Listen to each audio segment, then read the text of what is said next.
Hi, everybody. Welcome to HMH's Future of Transportation podcast. I'm John Halpin, and on this show, hopefully you know this by now, we host a regular series of chats with experts in the transportation industry. Joining me today is Jeff Allen, Executive Director of Forth. Jeff, thanks a lot for joining me today. I appreciate you being here. Yeah, it's great to be here. All right, so Forth's mission is, quote, to accelerate the use of smart transportation to move people and goods in a more efficient, cleaner, and equitable way. Can you explain that a little bit and let everyone know how you do it? Yeah, there's a lot to unpack there, isn't there? Well, really, we're focused on, when I say smart transportation, we're talking about what the insider folks might call ACEs or CASE, right? So it's connected, autonomous, shared, and electric, with a heavy emphasis on electric. But part of our approach to it that's different too is that it's not just about the technology and about building the industry and the economic opportunities. It's also about the environmental opportunities to reduce climate change, reduce air pollution, improve public health. And it's about the opportunities to promote equity, to really address some of the historic systemic wrongs that have been done with our transportation investments and our transportation policies in Mm-hmm. communities of color and frontline communities. So we try and address all three of those in our work. And our work is also pretty diverse. So we do some policy advocacy and lobbying for sound regulations, legislation. We also do a lot of demonstration and pilot projects and direct consumer engagement programs where we're really out there trying to figure out how to make this work in the wild, in the real world. And we do a lot of what I would call being the connective tissue in the industry, putting on conferences, webinars. We have a really active newsletter, social media feeds, really trying to help translate, bring the different stakeholders in this space together.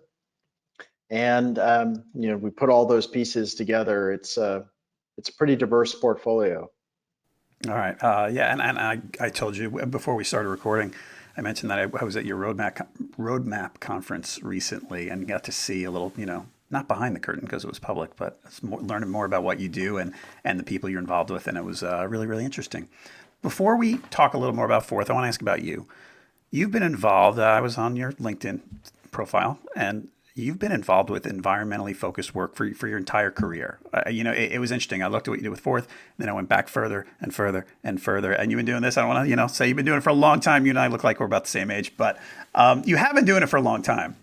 How did you get involved? How did you get started in environmentally focused work?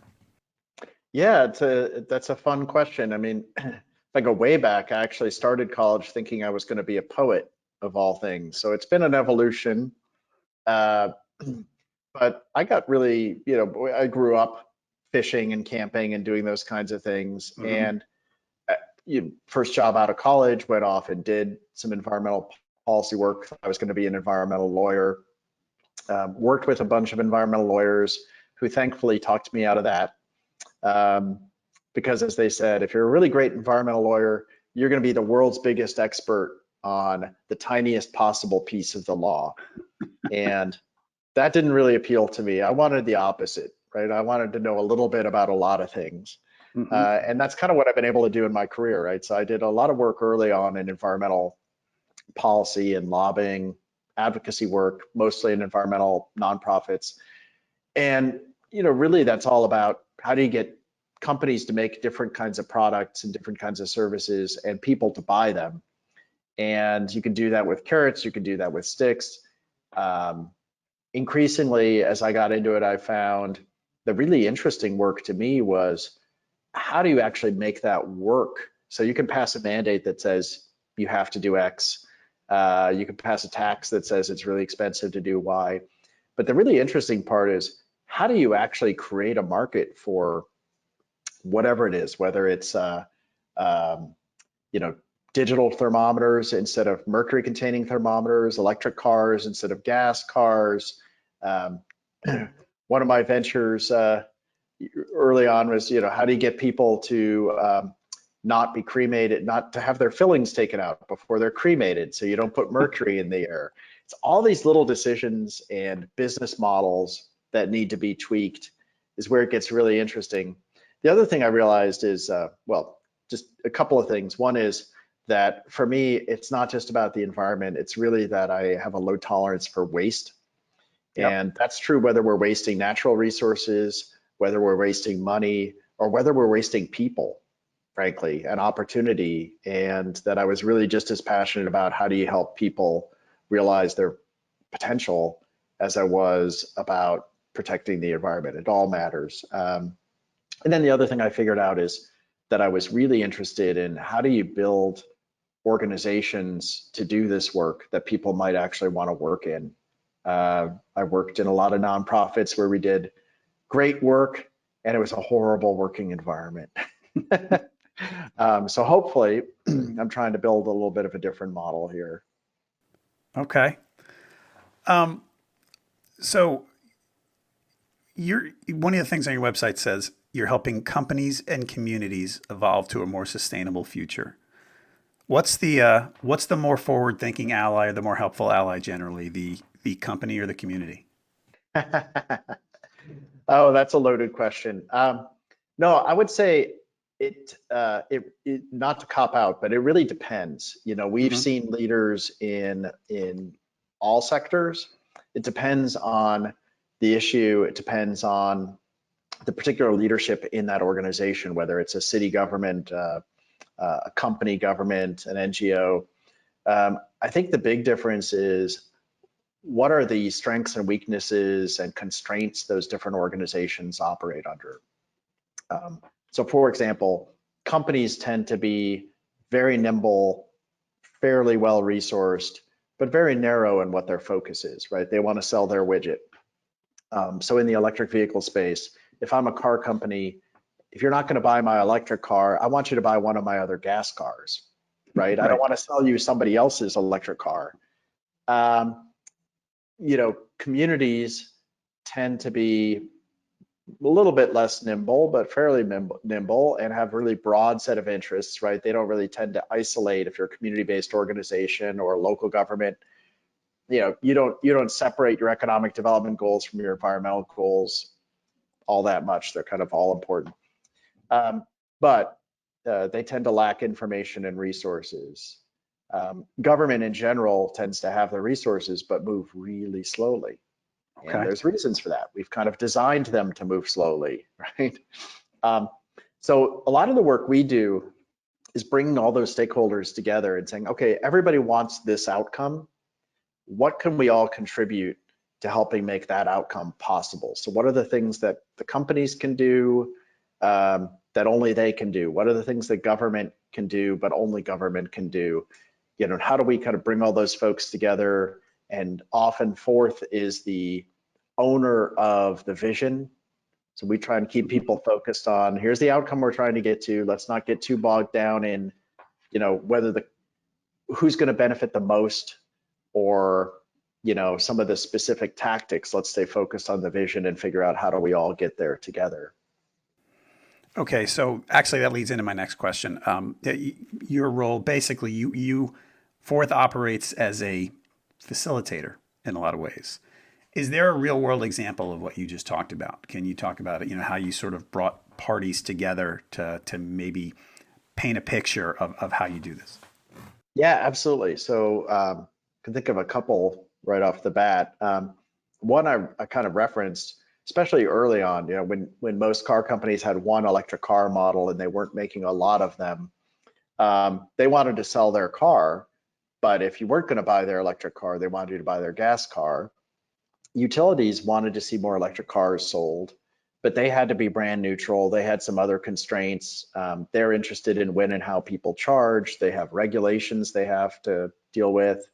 Um, Charging companies want to build the market, but they mostly want to sell their own charging equipment, kind of like the car companies.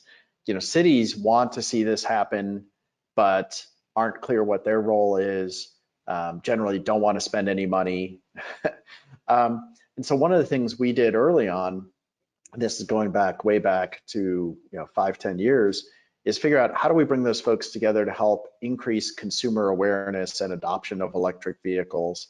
What does everybody contribute? And just to cut the story short, one of the things that came out of that was our EV showroom in downtown Portland. So it's the first brand neutral EV showroom in the country, kind of like the old utility kitchen of the future exhibits where you can see all the different cars, you could test drive cars. We had charging equipment from several different manufacturers that you could play around with. We had our staff who were the brand neutral experts, Hmm. legally couldn't sell you a car even if we wanted to, but we can talk about pros and cons and what's available and then refer you to a dealer. And that has continued to evolve as the market has matured. We're actually about to roll out a mobile version of that showroom in a trailer that's going to travel around the region doing pop-up events in community. Nice. Um, and really excited to have that towed by an all-electric truck, which wasn't on the market, until recently. So that's continued to evolve, but that's one example. Maybe a more recent one that's really live right now is electric school buses, where again, there's a lot of excitement about protecting kids from unhealthy diesel exhaust in traditional buses. At the same time, school district mostly just wants safe, cheap transportation for students. Right. And they're under a lot of, every school district in the country is short on money. Electric school buses are more expensive right now to purchase. You've got the utility that's interested in that load from charging the buses and the potential to use those batteries when they're not being used to transport kids. And you've got communities that are interested in not just the air quality benefits and the health benefits to their kids, but the idea of, oh, if we have some of these buses, that could be a resilience resource. If there's a storm, we could use, and the power goes out, we could use that to charge our cell phones.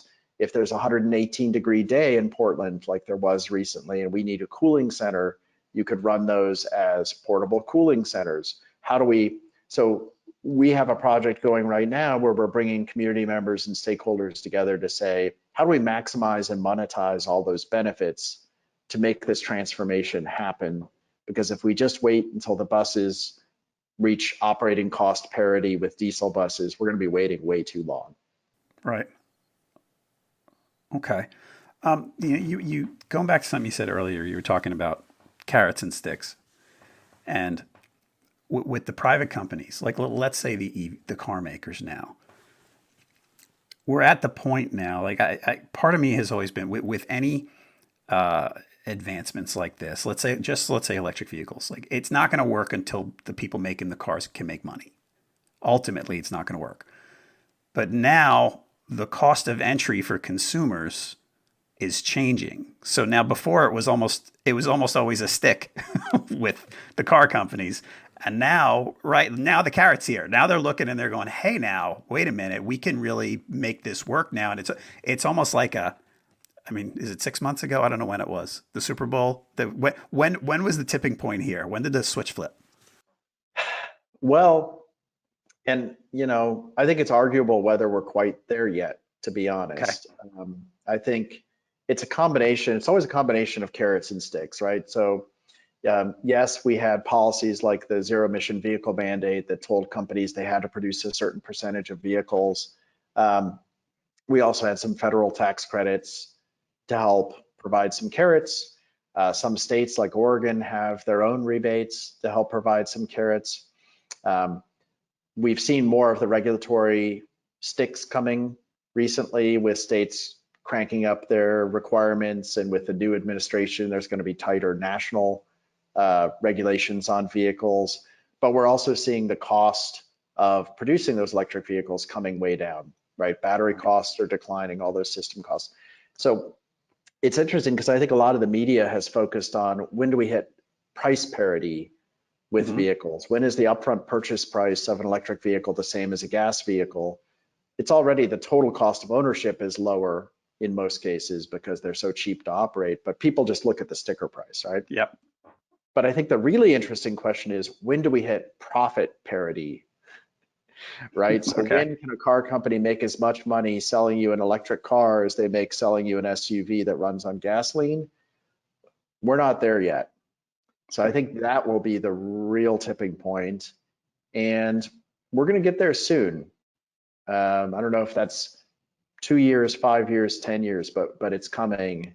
And I think we are going to start to see this whole trend accelerate as we get closer to that. Um, one of the speaking specific vehicles in the roadmap conference that we talked about, there was a panel, and I don't remember which one it was. And the panelists were asked what's the biggest story in this industry this year, and I think it was unanimous that they said the Ford F-150 Lightning. That they just also, because not only is the sticker price lower, it's sort of in the ballpark of the gas powered F-150, and as you would say, the cost of ownership is probably lower, but it doesn't just charge, it can charge other things. You can take it camping and it can charge your stove, and you can take it to a work site and it can charge your tools, and it can charge your house if the power goes out. I mean, that was a huge game changer, wasn't it? Yeah, I've been saying this for a while, and as a guy who's owned a couple of trucks myself, and this whole notion of vehicle to grid or vehicle to home has been something that people who are insiders in this space have been excited about for a long time, but it sounds kind of wonky. Mm-hmm. Uh, and from a rational perspective, if you're like an electric utility, you'd say passenger cars doing this, making use of that battery. What the inside folks are really excited about is every vehicle that's plugged in is an energy storage device, and you can control when the power goes in. Potentially, you can take some power out. So you have all these little shock absorbers or batteries across the system that allow you to integrate all that renewable energy that isn't running 24/7, right? Right. That's not what car buyers care about, right? If I'm buying a Mm-hmm. car, I'm buying a car. Right. What I'm excited about, and you hit it on the head, the killer app is when the power goes out, can I run my house on this thing? Yeah. Or if I'm out in the woods camping, can I run my radio? Can I charge my phone? Can I, um, if I'm at the job site, can I run my power drill off of it? And Mm-hmm. the rational insider people have been saying, well, the number of times where you're actually going to run your house off your car is really small. To which my response has been, the average vehicle owner who has four-wheel drive uses it about, I think the statistic I saw was 2 miles a year, Yeah. right? You never use four-wheel drive. And yet millions of people pay extra for four-wheel drive and pay the gas efficiency penalty for four-wheel drive because they want to know that they could if they ever wanted to, and it makes them feel Okay. better. So I think it's the same kind of thing. People are going to love the idea that they could run their house off of their vehicle, even if they never do it. I think Right. people will spend thousands more to get a vehicle knowing they can do that. But the work and camping things that we talked about, like, those are real practical, cool benefits that people will use. Yeah. Yeah, absolutely, absolutely right. And again, I think this is the first. The F-150 is a huge deal for a bunch of reasons, right? I mean, obviously the best-selling vehicle on the planet, so you don't mess with that unless you're serious. Right. And given that Ford is also messing with the Mustang, which again, one of its signature brands. But second of all, the pickup truck has been missing, right? There have not been electric trucks or a lot of electric SUVs, and that's what most people in the US buy. And then third, as you say, this really marketing the potential to use it as a mobile power plant Mm-hmm. is also a game changer. And I think particularly for that truck, people will use that feature a lot. I don't know how many people are going to fill the frunk with shrimp like they did in one of the promotions, but I think running power tools at a work site, running equipment when you're camping, that kind of thing for sure. Yeah. I love the word frunk, by the way. That's just Yeah, it's fun to say. it is.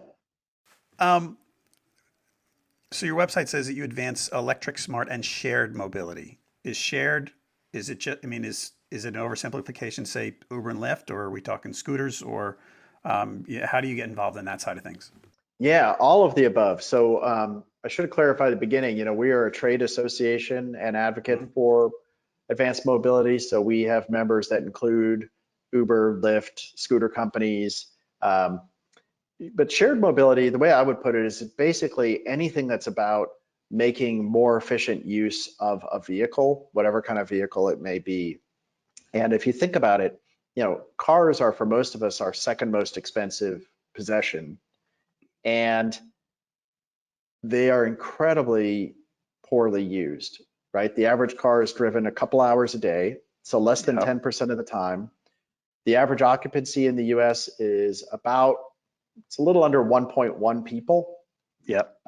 So if it's a 5-passenger vehicle, you're using about maybe 20% of the capacity. So you're talking about like a 2% capacity factor, right? 2% of the capacity of the vehicle is being used, and it's the second most expensive thing you own. So if you can get it used more, you bring the price way down.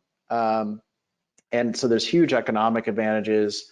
And obviously there's huge environmental advantages too, because you're not manufacturing a bunch of 2-ton vehicles that sit around and don't get used until they rust away and get scrapped. Um, Right. so it includes things like Uber and Lyft and ride hailing. It includes things like bike share, scooter share, car share of all different kinds and forms, everything from services like Car2Go that are, on demand to things that are more like Airbnb for your car, where I can Like rent my Turo. Is personal Turo vehicle that one? out. Turo is one, Get Sorry to Around is cut you off. Yeah. another. So, Hmm. and we're going to see more and more innovation in this space, just like we have seen the rise of that kind of shared economy with Airbnb and VRBO for homes, but all kinds of things. There are services that'll let you rent out your bicycle, your skateboard, your skis. I just saw there was one that just launched that will let you rent your pool. If your house has a pool, you can rent it out to people for a few I saw hours. this. Yeah. So there's a lot of potential there, and that's something that we're pretty excited about. So yeah, we work with Uber and Lyft to help more of their drivers electrify, and do it in a way that makes the drivers better off economically. We work with scooter companies. In fact, we're incubating a nonprofit that operates bike sharing for smaller Hmm. communities, where it's not as profitable for the big folks to come in. Right. So yeah, we're pretty active there. Okay.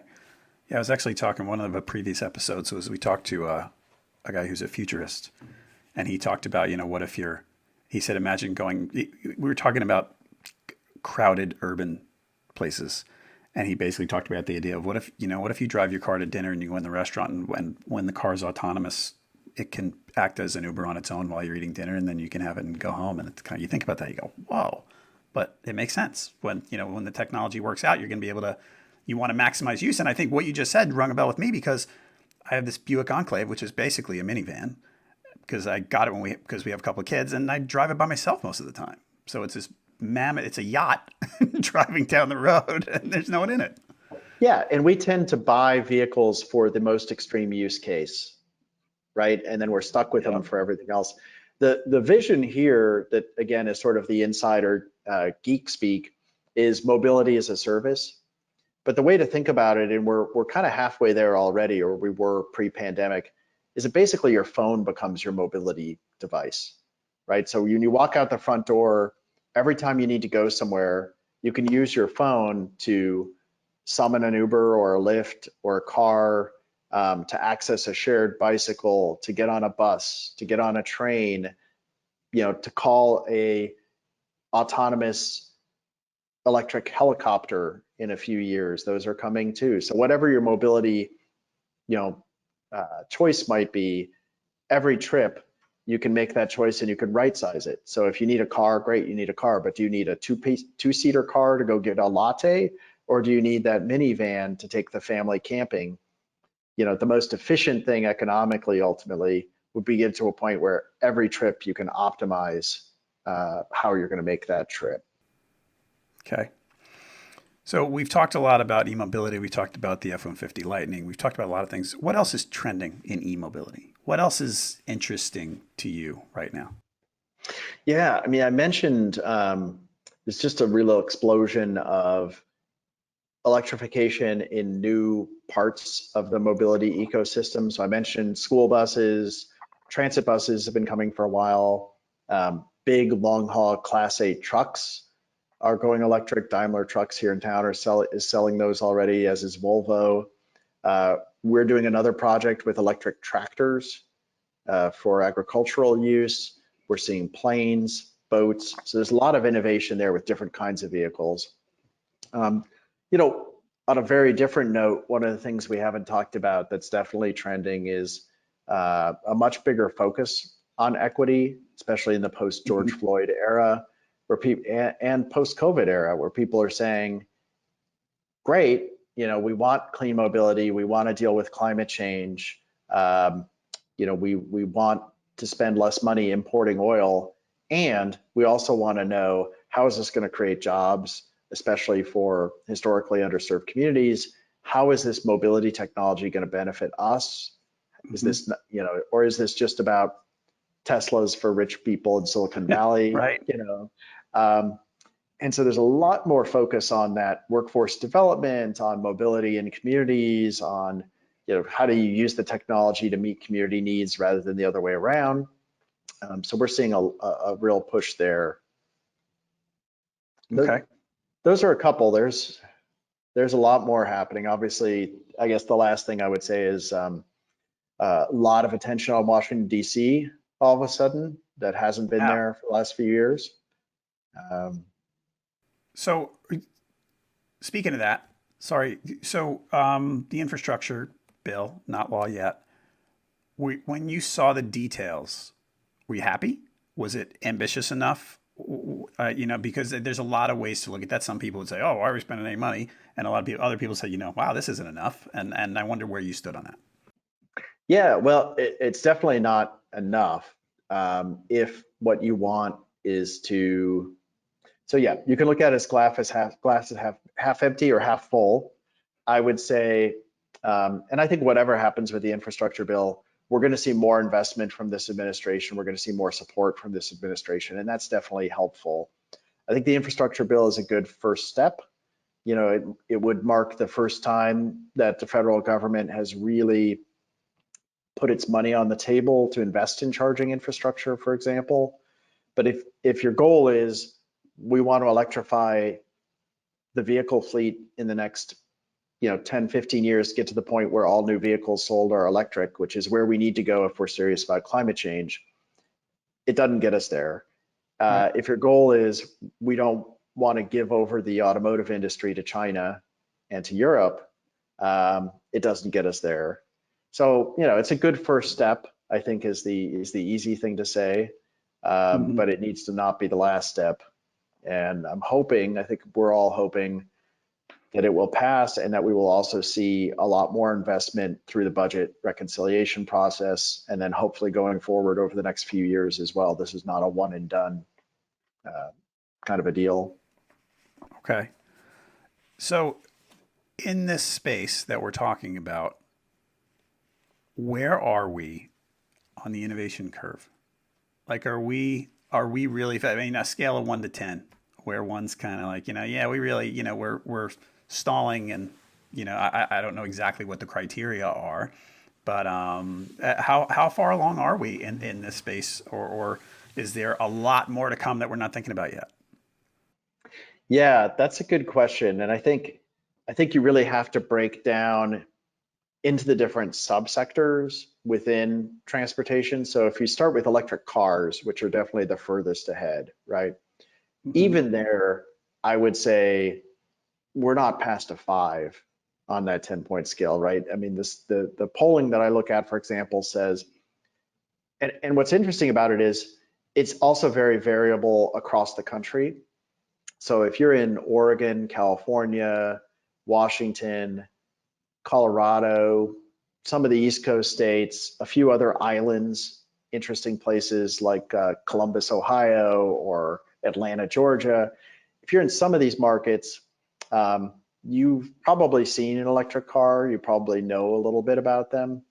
If you are in Missouri, we're doing some work in St. Louis. I think until our project was there, that's it. You don't see them, you don't know about Hmm. them. They haven't really been for sale or available. And even in the States, where they are fairly common, and you're getting in California now, some areas where there's 5, 10, 15% of new cars sold are electric. But statewide, even in California, a large percentage of people still have no idea that electric vehicles are a thing you can buy today. Um, Right. they still don't know how they work. They still don't understand how you charge them. Um, there was a survey, I love to cite, it's a year or two old now, but a survey in Britain said 40% of the people they interviewed were afraid that if you ran your electric car through a car wash, it would electrocute you, right? So there's some major, spoiler alert, it won't, uh, Yeah. but there's some major misperceptions and lack of information still even in those markets. So I think even electric cars, you can't say it's much above a 5. And then Mhm. if you look at some of these other segments, like charging is a little behind that. Heavy duty vehicles like electric trucks and transit buses are a little behind that. School buses are a little behind that. Tractors are probably still at a 1, right? So the electric tractors we're working with are very, they're not prototypes, but they're not a lot past prototypes. So Okay. it's pretty early days still.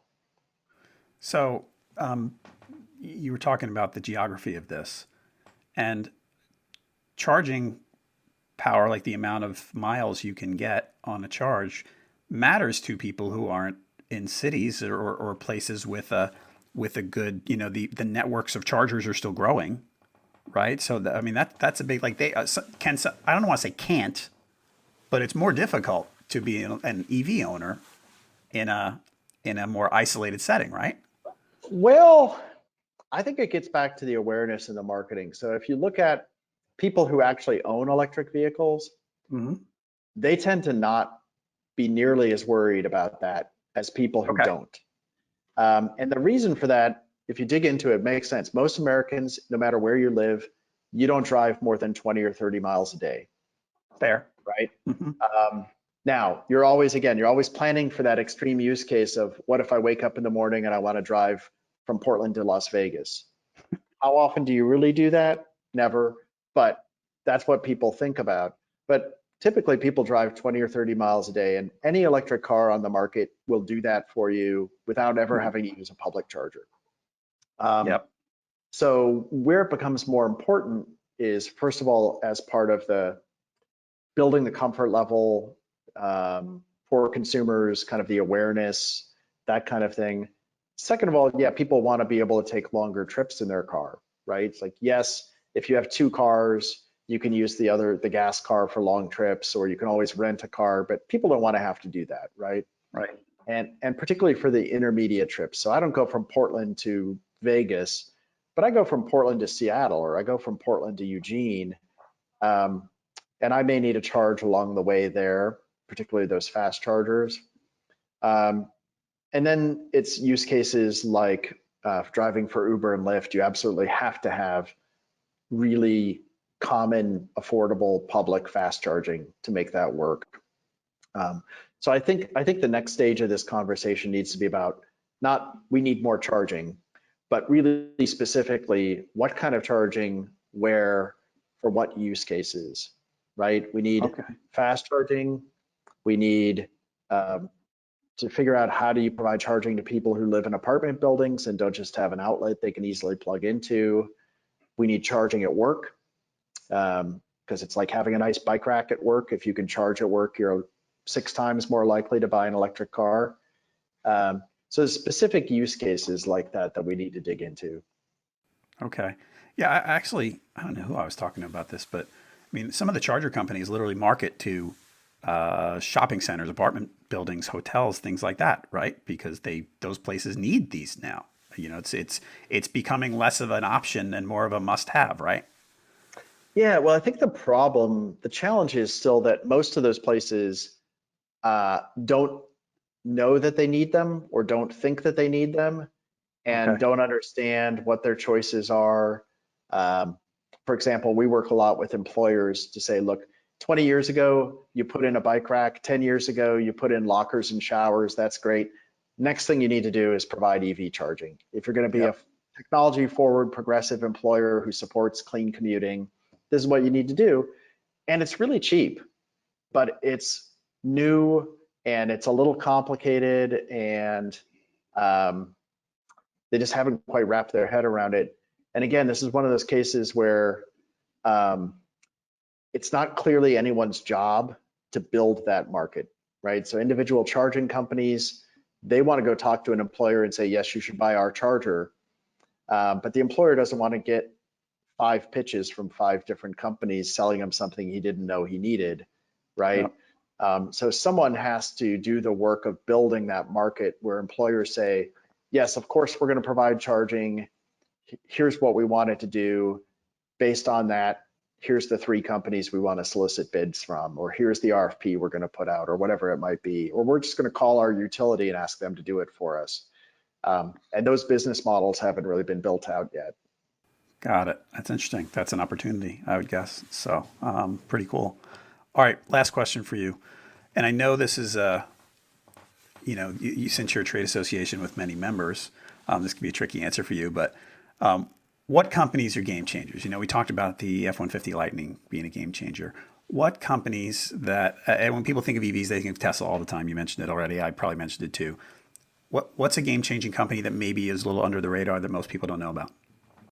Yeah, this is a tricky one because, of course, we love all of our members, um, but I can at least talk in, and I don't want to give, be seen as giving stock tips or anything like that by any Mhm. means, but at least in general categories. So one thing I'd say is everybody talks about Tesla, and there are some pure play electric vehicle startups that have gotten a lot of attention and obviously huge amounts of money from SPACs and things like that. Uh, but I think we got to remember, as the incumbent vehicle manufacturers get into this space, we need to not overlook them. So one Mhm. example, I mentioned Daimler Trucks. When Daimler Trucks decided, yes, we're going to get into electrifying long haul trucks, um, that is a game changer. And they're doing the same thing with school buses through their Thomas Built school bus Yep. division. And there are a lot of advantages to being, I mean, making vehicles is a hard, expensive thing to do. Yeah. Um, Selling them and building that kind of brand awareness and comfort level where a FedEx or a UPS or a school district is going to be comfortable putting their kids or their product into your vehicle, that doesn't happen overnight, right? Right. So I think I would be watching those companies like Daimler, like Ford, we mentioned, some of those incumbents. Um, I think another cool space to watch is some of the charging solutions. And we talked a little bit about that. There's going to be a lot more investment in charging, and some of it is, yeah, we'll just install a charger. Some of the interesting things we're starting to see is more mobile charging. Right. So basically batteries on wheels that you can roll around. So you don't have to worry about whether you have a charger at work because these folks will just tool by in the middle of the day and charge your car for you. And so you come out at the end of the day and the car is charged. Um, Nice. there's a couple of companies doing that. One's called FreeWire. That's a member of ours. That's pretty interesting. We're also going to see more wireless charging and charging in motion. So again, that's Wow. one where the technology sounds science fiction, but the technology is there. Yeah. It's just business model and the economics that aren't quite there yet. But um, you will see some solutions where, at a minimum, if you have a taxi stand, the cars can be charging as they're waiting in the taxi stand. And then you're going to see, again, there's technology out there now, would say as you drive down the freeway, you just go over these little charging nodes that top off your Right. car as you're driving it. So I think we will see more of that kind of innovation that integrates charging and probably solar panels into the roadbed. Hmm. And those are very early stage now, but we've seen a lot of these technologies like electric long haul trucks and electric transit buses that have gone from, yeah, that might be coming in 10 or 15 years to it's the new normal in 2 or 3 years. Right. Uh, that is fascinating stuff. Yeah, the solar. I've read about the solar roads a little bit. That's really, that talk. I don't want to overuse the word game changer, but that's mind blowing. Thinking about that you don't almost wouldn't need to worry about charging because the road you're driving on would do it for you. So Yeah, and it's what I love about some of those solutions is, again, sometimes making the problem bigger makes it easier to solve, yeah. right? So what my wife is in local government. So I have a lot of conversations about cities and local government challenges. We all know our roads and bridges are crumbling, right? So if those roads and bridges could be generating electricity, they suddenly become revenue generating investments. Hmm. Um, and so, yes, it's more expensive to build them, but they're paying for themselves by Right. providing these other services. Those kinds of things can really change the calculus in a hurry. Wow, that's really interesting stuff. All right. Folks, you can learn more about Forth on their website at forthmobility.org and all the usual social media platforms. Jeff Allen, thank you so much for your time. This was a really interesting conversation. I really appreciate you being here. Great. Thanks for having me. It was fun. All right, folks. If you enjoyed the show, please subscribe and leave a review on Apple Podcasts, Spotify, or wherever else you're watching or listening. It'll help us get the word out, and we'd really appreciate that. To learn more about HMH, the Transportation Transformation Agency, visit us at hmhagency.com or all those usual social media platforms that I mentioned. For Jeff Allen, I'm John Halpin. Thanks for listening, and we'll be back soon with a new episode of HMH's Future of Transportation podcast.